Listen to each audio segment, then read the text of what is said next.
अस्सलाम वालेकुम जी। आज हम बात करते हैं थिंक एंड ग्रो रिच के चैप्टर 14 सिक्स सेंस के बारे में। सिक्स सेंस मतलब छठी हिस्स।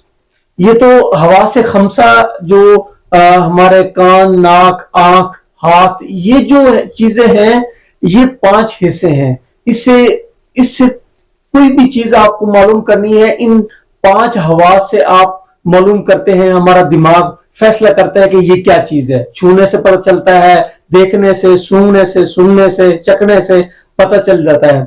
लेकिन ये पांच हिस्से से ऊपर एक छठी हिस्स है जो ना किसी को आप कोई चीज बताना चाहते हैं या कोई चीज मालूम करना चाहते हैं तो उसके लिए ये हवा से खमसा नहीं लगती, ये छठी हिस्स लगती है। तो ये कैसे हमारे अंदर बेदार होगी? हाँ, इसका फायदा क्या है? इसका फायदा ये है, अगर आपकी छठी हिस्स बेदार हो जाए किसी चीज में, किसी एक काम में आपकी छठी हिस्स बेदार हो जाए तो आपको क्या क्या फवायद मिल सकते हैं। सबसे पहला और बड़ा फायदा ये है कि आपको आने वाले जो खतरात हैं वो आपको पहले से ही महसूस हो जाता है। नंबर दो, कि आपको उस काम में, जिस काम में आप महारत हासिल करना चाहते हैं, उस काम में इतनी प्रैक्टिस करते हैं, इतनी प्रैक्टिस करते हैं, फिर आपको पता चल जाता है, आइडियाज मिलना शुरू हो जाते हैं कि ये कैसे होगा, ये कैसे होगा। कहीं भी आप फंस जाएं तो आपको पहले से ही मालूम हो जाता है कि ये इस तरह अगर करेंगे तो ये होगा। अगर फर्ज करो कोई मैकेनिक है किसी मशीनरी का, तो मशीनरी को जब सेट कर रहा है, अभी उसको देखा ही है उसने, तो उसको महसूस होना शुरू हो जाता है कि इसके अंदर ये खराबी होगी। इसलिए वो जो माहिर तरीन कारीगर होते हैं तो सबसे पहले उसी चीज पे जाते हैं और दो तीन चीजें चेक करते हैं कि ये चीज भी हो सकती है, ये चीज भी हो सकती है। इसलिए ये जो छठी हिस्स आपको बयान की गई है इस किताब में, तो ये पिछले जो 12 चैप्टर हैं वो ऐसा ऐसा करके इस चैप्टर तक लाए हैं। पहला चैप्टर क्या है कि डिजायर, ख्वाहिश, कि आप किसी एक चीज को पकड़े, किसी एक चीज की महारत हासिल करें और उसी के अंदर अपना फोकस करें और अपना सारा ध्यान उस पर करें, उसी की शदीद ख्वाहिश अपने अंदर पैदा करें। फिर इमेजिनेशन करें, तस्वुरात में लाए कि आपको वो चीज मिल चुकी है, आप उस चीज के माहिर बन चुके हो। फिर इस पर यकीन भी होना चाहिए आपको। इसके बाद आपको आगे जो आप जब इस फील्ड में जा रहे हो, जब इस काम में जा रहे हो, तो आगे रुकावटें आती हैं, तो आपको इस्तकामत भी रखना है और तसलसल भी रखना है कि ये नहीं एक दिन किया, दूसरे दिन किया, खत्म, तीसरे दिन खत्म, ऐसे नहीं। तसलसल आपके अंदर होना चाहिए कि आप डेली बेस पे ये कर रहे हैं, दिन रात कर रहे हैं, उठते हैं, बैठते हैं, हर वक्त वही चीज, एक ही चीज सोच रहे हैं जो आप बनना चाहते हैं। तो फिर आपके अंदर ये छठी हिस्स बेदार हो जाएगी। अच्छा, मैं एक दो बातें हो गई कि आपको आने वाले फवायद जो मैं बता रहा था कि इसके कितने कितने फवायद हैं।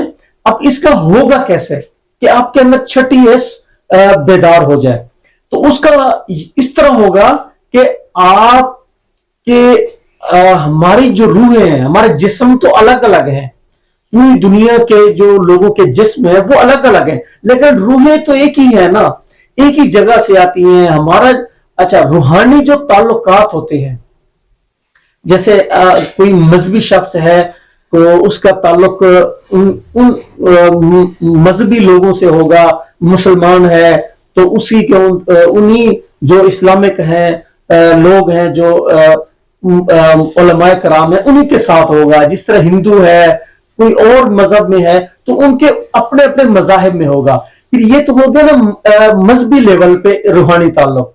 फिर एक दूसरा ताल्लुक होता है कि पेशे का भी एक ताल्लुक होता है। जब आप किसी के मैकेनिक होते हैं, फर्ज करो गाड़ियों के आप मैकेनिक हैं, तो आपके जितने भी दुनिया के अंदर गाड़ियों के मैकेनिक होंगे उनके साथ आपका एक रूहानी ताल्लुक भी होगा। इसी तरह आप वकील है, डॉक्टर है, या और ड्राइवर है, कुछ छोटा मोटा भी आप कर रहे हैं, किसी चीज के कारीगर भी है, तो आपका उनके साथ रूहानी ताल्लुक होगा। रूहानी जब ताल्लुक होता है तो उसके साथ भी आपकी छठी हिस्स ज्यादा काम करती है। रूहानी ताल्लुकात किस तरह होगा कि आप उस काम के साथ मुखलिस हो जाएं, आप उन जैसे उस फील्ड के जो लोग हैं या दुनिया के जितने भी लोग हैं उनके साथ आप मुखलिस हो जाएं, अपने पेशे के साथ मुखलिस हो जाए, लोगों के साथ मुखलिस हो जाए, अपने जो आपके जो ख्वाब है, आपके जो टारगेट है उनके साथ मुखलिस हो जाए, तब ये छठी हिस्स जो है वो आपकी बेदार हो जाती है, वो बहुत ज्यादा काम करती है।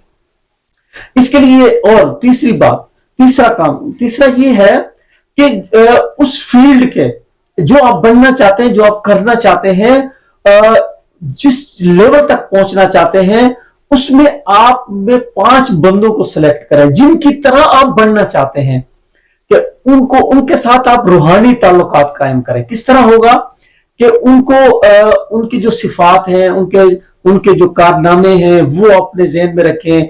कोई भी मुश्किल आए, कोई मुश्किल क्या, आप डेली बेस पे अगर ये काम करते हैं, आधा पौना घंटा निकाल के आप बैठे, उनको अपने तस्वुरात में लाएं।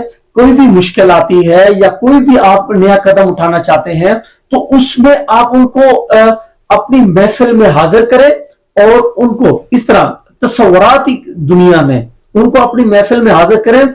वो ये सोचे कि वो क्या कह रहे हैं। एक एक जो 5 आपने ग्रुप बनाया है, उसका रूहानी ग्रुप बनाया, जो आपने जिस तरह आप बनना चाह रहे हैं, जो आपने रूहानी ग्रुप बनाया, उन ग्रुप को तो आप एक एक जो फर्द है उससे पूछे कि ये मसला क्या है। वो फिर रूहानियत के तौर पे उसी तस्वुरात की दुनिया में, उसकी तस्वुरात की दुनिया में उनसे पूछे कि इसका हल क्या है। तो आप जब इस तरह करेंगे, बार बार करेंगे, तो फिर ऐसा वक्त भी आ जाएगा कि आप कुछ काम करने लगेंगे तो वो आपकी जो रूहानी पेशवा है वो आपको खुद ब खुद गाइड करना शुरू कर देंगे कि आप इस तरह करो, इस तरह करो, इस तरह ना करो, इस तरह करो। तो आप अगर इस चीज में माहिर तरीन बनना चाहते हैं तो आप रूहानी जो है ताल्लुक वो आप बढ़ाएं। उसमें जो झूठ है, चोरी है, फ्रॉड है, गीबत है, जितने भी जो गंदे काम हैं, जो मनफी सोचे हैं, जितने भी हैं, इनसे आप ऐसा ऐसा करते इनसे जान छुड़ाएं। इन सब मनफी चीजों से आप जान छुड़ाएं। Thank you so much. मिलते हैं नेक्स्ट चैप्टर में। अस्सलाम वालेकुम।